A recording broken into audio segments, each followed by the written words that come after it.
पढ़ेंगे हम सपन्या की पुस्तक अध्याय 3 वचन 14 से। हे सियोन ऊंचे स्वर से गा, हे इज़राइल जय जयकार कर। परमेश्वर का आत्मा कहता है, हे सियोन तू ऊंचे स्वर से गा। लोग बोलते धीरे धीरे बोलना चाहिए, है ना? लेकिन परमेश्वर का वचन हमें क्या बताता है? परमेश्वर क्या चाहता है कि ऊंचे स्वर से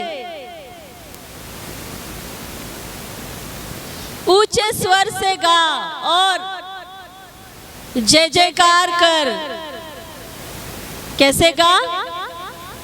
ऊंचे स्वर से गा और जय जयकार कर। हमारी आवाजें अगर खुलती नहीं है परमेश्वर की उपस्थिति में, हमें उस पर काम करने की जरूरत है ना? कितनों की आवाजें खुलती है जब हम आराधना करते हैं, है ना? जब हम गीतों को गाते हैं। वचन में लिखा, हम जब परमेश्वर की आराधना कर रहे हैं, हमें ऊंचे स्वर से उसकी आराधना करनी है। आमेन, आमेन। कई लोगों का ऐसा है कि आवाजें ही नहीं खुलती, आवाजें उठती ही नहीं, बाजू वाले को भी नहीं सुनाई देती, खुद को भी सुनाई देती होगी या नहीं पता, है ना? लेकिन परमेश्वर का वचन हमें बताता है कि हमें उसकी आराधना ऊंचे स्वर से, गला खोलकर, पूरे मन से, हृदय की गहराई से, है ना? वो आराधना आपके अंदर से निकलनी चाहिए। वो फीलिंग के साथ हमने इस गीत को गाया कि मैं तेरी हाँ रचना तेरे विच वसदा हा, तेरी उंगली फड़ के तेरे संग संग चलदा हा। हालेलुया। तो क्या सच में हमने प्रभु की उंगली पकड़ी हुई है और उसके संग संग चल रहे हैं? ये अपने आप को सोचना है, परखना है। हालेलुया, है ना? क्या सच में मैं प्रभु की उंगली पकड़ के चल रही हूँ? कल हमने वचन को पढ़ा, है ना? क्या था? उसको प्रसन्न करने वाले बनना है सबसे पहले, और दूसरा उसके साथ बलवा करने वाले हम नहीं हो। तब वायदे के देश में परमेश्वर हमें पहुंचाएगा। आमेन, आमेन। लिखा, हे सियोन तू जय जयकार कर, ऊंचे स्वर से गा। हे यरूशलेम अपने संपूर्ण मन से आनंद कर। तेरा आधा अधूरा मन नहीं चाहिए परमेश्वर को। आधा मन उधर है और आधा मन इधर है। कोई का तो मन ही नहीं है ना? इधर भी नहीं है, इधर तो है ही नहीं, और पता नहीं कहाँ है। परमेश्वर का वचन क्या करता है? क्या कहता है? पूरे मन से आनंद कर और जय जयकार कर। पूरे मन से तू मगन हो परमेश्वर के सामने और प्रसन्न हो। कैसा हो? प्रसन्न हो। Hallelujah, hallelujah. क्या कर? पहले ऊंचे स्वर से गा और जय जयकार कर। संपूर्ण मन से आनंद कर और प्रसन्न हो।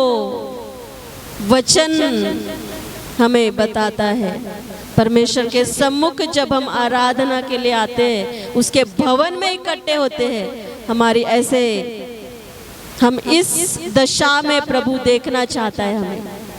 हालेलुया। कैसे? उसकी आराधना कर रहे हैं, मगन होकर आराधना कर रहे हैं। हम अंदर से, ऐसा नहीं कि खूब चिल्लाओ, ऊंचे स्वर से गा, मतलब ऐसा नहीं है कि खूब ऊंची आवाज में चिल्लाना ही है। ऐसा वो हृदय के अंदर से वो निकलना चाहिए आवाज, है ना? वो फीलिंग्स के साथ, सच में हृदय की गहराई से वो आराधना के शब्द, आपने एक एक शब्द समझ कर उसकी आराधना करनी है। हालेलुया। फिर लिखा, तू मगन हो और प्रसन्न हो।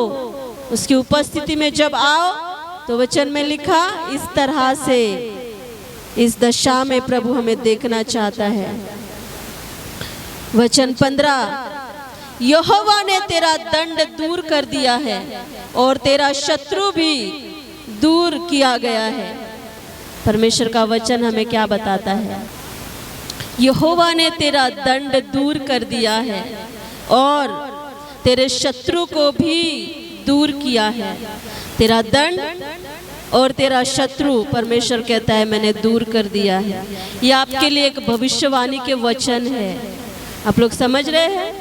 आप लोग समझ रहे हैं? ये आपके लिए भविष्यवाणी के वचन है, मेरे लिए है। जब मैंने इस वचन को पढ़ा और इसको मनन किया और इसको लेकर जब मैं बैठी तो सच में मुझे ये समझ आया कि ये परमेश्वर का मेरे लिए और मेरी कलीसिया के लिए एक प्रोफेटिक वर्ड है। हालेलुया। वो कहता है तेरा दंड दूर कर दिया गया, तेरा शत्रु भी दूर कर दिया गया। आमेन, आमेन। तेरा दंड जो तुझे मिलना चाहिए था वो क्रूस पर बलिदान होने के द्वारा, जी उठने के द्वारा वो दंड दूर कर दिया गया है। हालेलुया। और तेरा शत्रु भी तुझसे दूर कर दिया गया है। इज़राइल का राजा तेरे बीच में है, इसलिए तू फिर विपत्ति न भोगेगी। Hallelujah, hallelujah. विपत्ति तू फिर से नहीं भोगेगी। आप लोग समझ रहे हैं? तेरा राजा तेरे बीच में है, इसलिए तू फिर विपत्ति न भोगेगी। उस समय यरूशलेम में यह कहा जाएगा, हे सिय्योन मत डर, तेरे हाथ ढीले न पड़ने पाए। तेरा परमेश्वर यहोवा तेरे बीच में है, उद्धार करने में वह पराक्रमी है। वह तेरे कारण आनंद और मगन होगा, वह अपने प्रेम के मारे चुपका रहेगा। फिर ऊंचे स्वर से गाता हुआ तेरे कारण तेरा परमेश्वर यहोवा मगन होगा। Hallelujah, hallelujah. क्या लिखा? तू मगन हो, तू जय जयकार कर, तू आनंदित हो और तू खुश हो जा, क्योंकि तेरा दंड तुझसे दूर कर दिया गया है। आप लोग इस वचन को ग्रहण कर रहे हैं? आमेन। कितनों को लगता है मैं दंड का भागी था? मेरी गलतियां, मेरे गुनाह, मेरे पाप, मेरी बुराइयां इतनी थी कि वो सच में मुझे दंड मिलना चाहिए था। हालेलुया। लेकिन उस दंड को मसीह ने अपने ऊपर उठाया, मसीह ने उस दंड को सह लिया और हमारे दंड को मसीह ने अपने ऊपर ले लिया और हमें हमारे ऊपर से वो दंड दूर किया गया है।